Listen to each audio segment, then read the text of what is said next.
What if everything you thought about a murder was just completely wrong? Tonight, we're diving into 3 real cases. And trust me, they have twists that'll mess with your head. We're talking guilt, innocence, truth. It all gets blurry. Yeah, these aren't just crimes, are they? They're more like puzzles with hidden pieces, shocking reveals. Exactly. Things are definitely not always what they seem. And what's so fascinating, or maybe disturbing, is how easily we jump to conclusions based on, the first few facts. Absolutely. We build this whole story in our heads, and it takes something really wild to make us rethink it. Right. Okay, so let's start with the first one. Yeah. Seems straightforward, almost tragically typical. Suburbia. Amy, a mom, planning a surprise birthday dinner for her husband, Mark. Okay. Nice normal evening plan. Yeah, exactly. Except he doesn't come home. The hours tick by, silence. That happy anticipation just sours. Then, the next morning, horror. Mark's body. It's found in the trunk of Amy's car. Oh, wow. Right in her own car. Devastating. And immediately suspicious, I imagine. Totally. For the police, it looked pretty clear-cut. Her car keys. Found in her purse. Okay.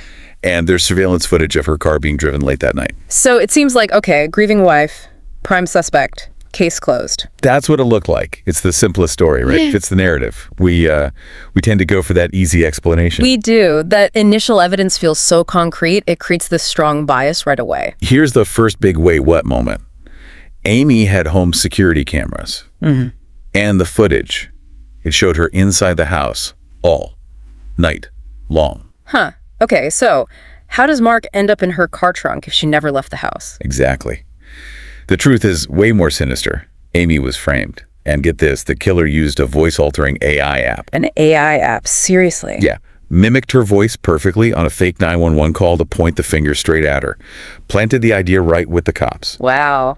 That's chilling. I mean, the tech side of deception is getting scary good. How do you even defend against something that sounds exactly like you? I know, right? And the motive behind this crazy frame job? Betrayal. Mark was having an affair. With Chris, his best friend's wife. And Chris was married too. When Amy found out, well, Chris saw his whole life crumbling.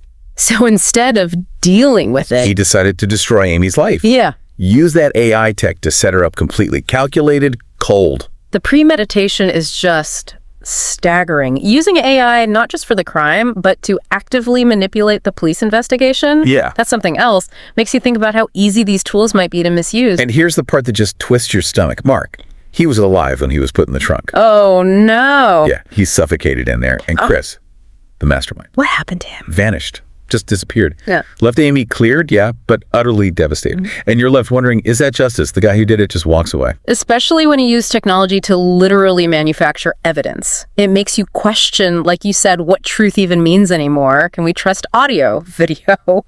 It really shakes your faith in what seems real. That case is just, wow. The cruelty of leaving him alive in there. Unbearable. It really highlights how vulnerable our sense of reality is becoming. Okay, let's shift gears. From AI deception in suburbia to a remote campground. Nostalgia gone wrong. Okay. 5 high school friends. It's 10 years later. They decide to reunite out in the woods. Campfire, stories. You know the vibe. Sounds like a classic reunion setup. Maybe a bit cliche, but harmless. You'd think. But by morning, one of them, Jake, is dead, stabbed, found in a stream nearby. Whoa. Okay, so much for harmless nostalgia. That remote setting suddenly feels very threatening. Totally. And the remaining friends, they freak out, panic sets in, and who do they immediately blame? Let me guess. The outsider. Yep, Lucas. The quiet one, the guy they maybe picked on back in the day. Yeah. He fits their narrative of who might snap. Yeah, that's sadly predictable. Relying on old stereotypes, especially when people are scared, it's an easy but often wrong conclusion. But again, evidence throws a wrench in it. Campground security cameras, Lucas is on tape. By the campfire. The whole night. Never left. Ah, so it couldn't have been him. Nope. And then, this comes out. They had this pact made when they were teenagers. Like a really dramatic, serious pact. What kind of pact? Betrayal of the group was punishable by death. Wow. Okay. Teenagers say intense things, but death, that adds a whole dark layer to their history. Right. Suddenly you look at everything differently. And it turns out Jake, the victim, maybe not so innocent. How so? He'd been secretly recording them All of them, planning to use their secrets, their old stories, their vulnerabilities for a podcast he was making. Oh, so he was the betrayer, according to their pact. Exactly. But it wasn't Lucas who enforced the pact. It was Mason. Mason. Who was he in the group? The nice guy. Yeah. Seemed totally harmless, friendly. He killed Jake to protect everyone's secrets and then framed Lucas for it. Neatly done. The nice guy trope again. Appearances can be so misleading, exploiting that trust. And then, poof, Mason vanishes. Gone without a trace right after the murder. Case goes cold. Years go by. Okay, so another one who got away. Well, kinda. Then, out of nowhere, this podcast appears online. Don't tell me. Hosted by Mason. Bragging. Literally bragging about how he killed Jake, framed Lucas, outsmarted everyone, delivering his own sick version of justice. Are you serious? He made a podcast about it. The audacity is unbelievable. Zero remorse. Just taunting everyone. Totally. In his mind, maybe he thought he was righting a wrong, upholding the pact, but he just became this monster. And the chilling part, he's still out there, could be listening right now for all we know. It makes you question what justice even is. Is it just revenge? And what happens when people decide they're judge, jury, and executioner based on their own twisted code? That's a deeply unsettling thought. Okay, one more. This one takes us into the world of social media. High stakes, everything's a performance. The influencer world. Yeah, perception is everything there. Exactly. Meet Sophie. TikTok famous beauty queen type. Millions follow her every move. Her life's basically a live stream until it becomes terrifyingly real. She dies on a live stream. What? Dies on the stream? How? That was the initial confusion. Yeah. Fans thought maybe it was a stunt, a dark joke, but no, it was real. And suspicion falls immediately on her ex-boyfriend. Let me guess. History of violence. Motive. Bingo. Seems straightforward. Abusive ex-snaps. The online mob practically convicted him instantly. Another easy narrative. Especially online, things move so fast, people latch onto the obvious explanation, the persona, not necessarily the person. But Sophie had a younger sister, Ellie, and Ellie just wasn't buying it. She starts digging. Good for her. And she finds weird stuff. Sophie had been embedding hidden messages in her videos. Tiny clues nobody noticed. Hidden messages. About what? Turns out Sophie wasn't just doing makeup tutorials. She was investigating a blackmail ring. Targeting influencers. She'd been secretly recording them, getting evidence, planning to expose the whole thing. Wow, so she was using her platform for something much deeper. That takes guts. Totally. And the killer, not the ex, it was a fan.